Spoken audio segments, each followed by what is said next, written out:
Antes de que arranque el video, ¿sabés que en nuestra página web tenemos un curso gratuito para que pueda entrar y hacerlo cualquiera y aprender a comprar dólar bolsa, cauciones, fondo común de inversión, obligación negociable, acciones, CDR, etc.? También podés acceder a nuestro asesoramiento de parte del equipo de RG Inversiones. El asesoramiento incluye el curso completo que está en nuestro sitio web. Tenemos informes mensuales con clases mensuales y nos tenés disponibles en WhatsApp todos los días de mercado para consultarnos todas las dudas que tengas sobre el curso y también toda la duda que tengas sobre tu cuenta. Y además de esto, obviamente que te invito a que te suscribas a nuestro canal. Fíjate el apartado en vivo en el canal que hay un montón de clases, así que suscríbete al canal y andate a la página web para mirar nuestros cursos. Hola, buenos días a todos. Acá estamos con la gráfica de Pfizer. Fíjense que durante el año 2023 estuvo bastante castigada la empresa, la verdad, por el mercado. Cayó más o menos de los 54 dólares que mantenía a fines del año pasado a tocar los 29 dólares, una caída tremenda. Estuvieron pasando muchas cosas con la empresa, ya vamos a ir comentando, sobre todo últimas noticias en la última semana. Si nos fijamos en la gráfica, teníamos el mínimo de pandemia, los 27 dólares, que hicieron todas las empresas. Finalmente, entre el año 2021 y 2022, la empresa explota en ventas por la participación que tuvo durante la pandemia. Casi que duplicó sus ingresos. Imagínense, para una empresa tan estable o de tanta trayectoria, que duplique sus ingresos, es notable. Y eso se vio reflejado en el mercado. Y finalmente, ya para fines del 2022, comienza a perder ingresos. Eso lo vamos a ver ahora, porque lógicamente empieza todo lo que son los productos del COVID. Ya no se venden tantos y empieza a verse reflejado en el mercado. Pero fíjense que no va hasta valores previos a la pandemia, a pesar de empezar a volver a niveles de ventas que tenía en ese momento. Incluso lo superó y están creciendo todos los productos que no están relacionados con el COVID, sino que está más cerca de lo que fue el mínimo de la pandemia, los 27 dólares. Por lo tanto, acá hay que ver si el mercado no la está castigando mucho. Está llegando a un valor que, si nos ponemos a ver durante todo lo que fue a partir del 2013 más o menos, es un valor que la empresa prácticamente estuvo por encima. Cada vez que tocaba esa zona volvía a despegar, por lo tanto es un valor que podemos considerar bastante bajo para la empresa. Fíjense lo que fue teníamos un máximo acá de 35 dólares en el año 2005. Fíjense lo que fue la crisis del 2008, que había llegado a los 11 dólares y finalmente vuelve a la zona. Fíjense la diferencia entre las dos crisis, cómo demora tantos años en volver a valores previos a la crisis. Por lo tanto, esas son las características de las dos crisis que tuvimos, que fueron bastante diferentes. Entonces, ¿qué podemos ver de la empresa? Se mantiene un canal alcista, así que desde el punto de vista técnico no habría incentivos para entrar todavía, pero lógicamente que empieza a estar en valores bastante atractivos. Aparte, fíjense cómo el volumen es bastante grande, sin una reacción importante en lo que es la vela en el precio. Fíjense cómo tenemos acá volúmenes grandes, hacemos un doji ahí con una vela que le sigue, perforando, saliendo para arriba. Lo ideal hubiera sido en realidad que llegue a esta zona, esta segunda vela verde, pero lo cierto es que hay indicios de que podría estar deteniéndose la baja. No quiere decir que no vaya a los 11, pero yo creo que el precio de los 27 va a ser un soporte bastante importante y, ¿por qué no? Empiece a formar un ciclo alcista. Estamos hace un año prácticamente con la empresa cayendo en valores, así que podría darse un proceso de lateralización por algún momento, pero no es del todo seguro. Puntos importantes que estuvieron saliendo últimamente de la empresa.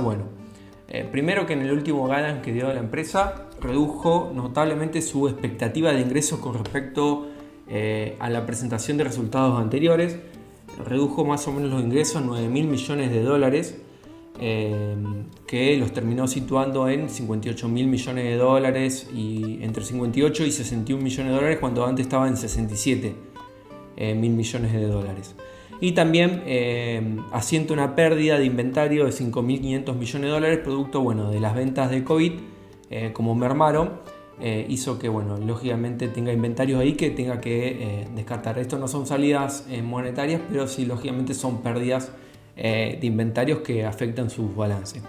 Y también tomó una deuda de 31.000 millones de dólares, prácticamente duplicó su deuda financiera para comprar una empresa Sigan que por 43.000 millones de dólares, que es una empresa dedicada a productos oncológicos, que espera obtener 10.000 millones de dólares para el 2030. También tuvo una denuncia por sus productos del COVID hace poco, un tribunal de Texas. Por lo tanto, todo esto lógicamente está afectando a la empresa, está tirando hacia abajo. Tuvo una caída de los ingresos, si no mal recuerdo, del 42% en lo que fue todo este año, producto de las ventas de la caída de las ventas de productos del COVID, que son el Comirnaty y el Paxlovid. Lo que veníamos diciendo, estos son las ventas. Si nos fijamos, esto es lo que yo les decía, fíjense cómo era el año 2018, 2019, cómo explotan las ventas.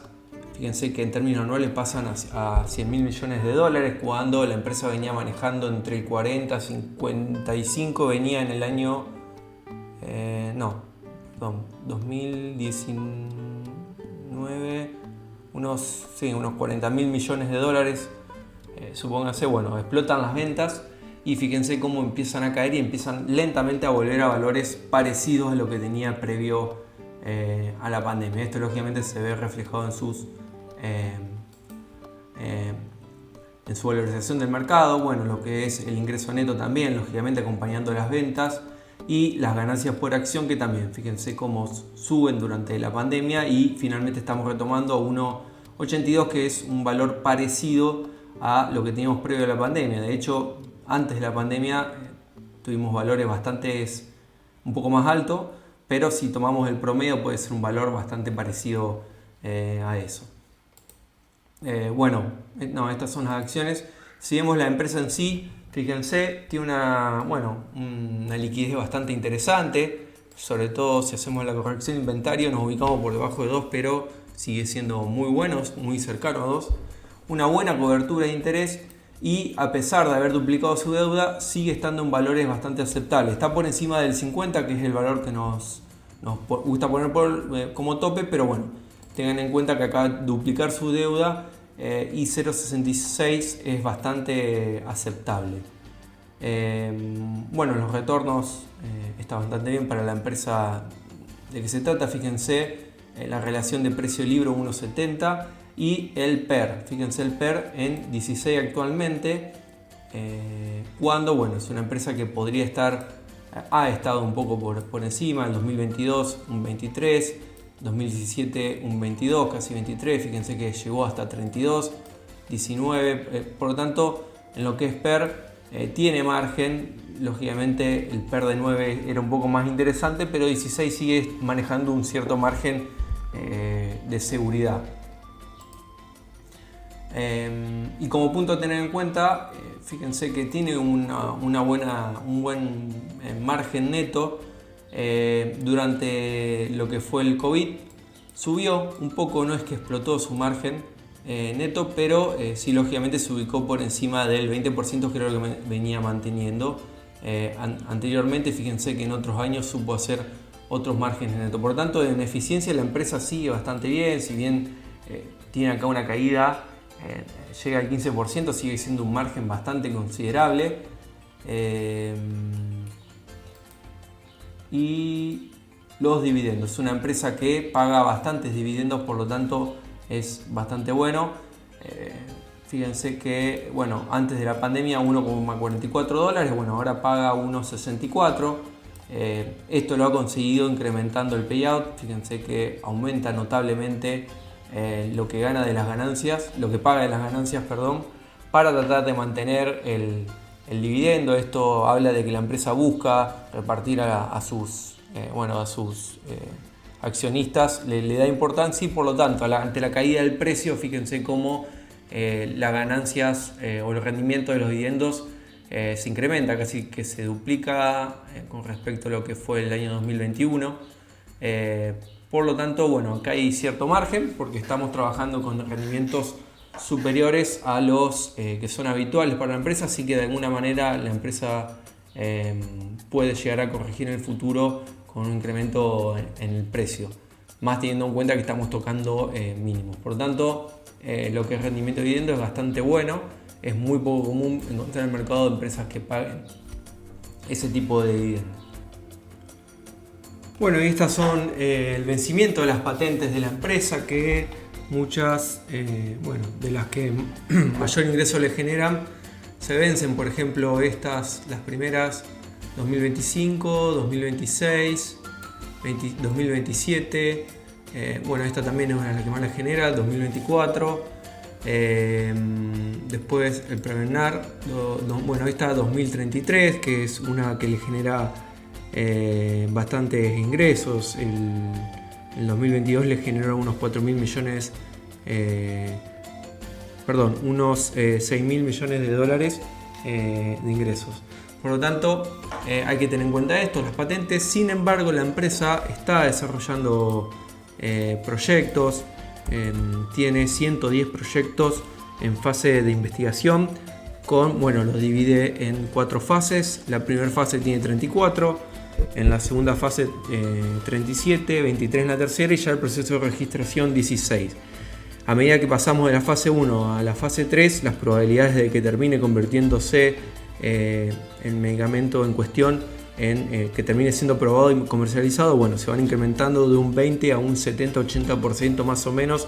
Así que la empresa tiene muchos proyectos por delante que le pueden dar buenos resultados a pesar del vencimiento de las patentes en los próximos años. Y también sus ingresos han venido creciendo un 10% si excluimos las ventas del COVID. Por lo tanto, la empresa sigue manteniéndose en pie.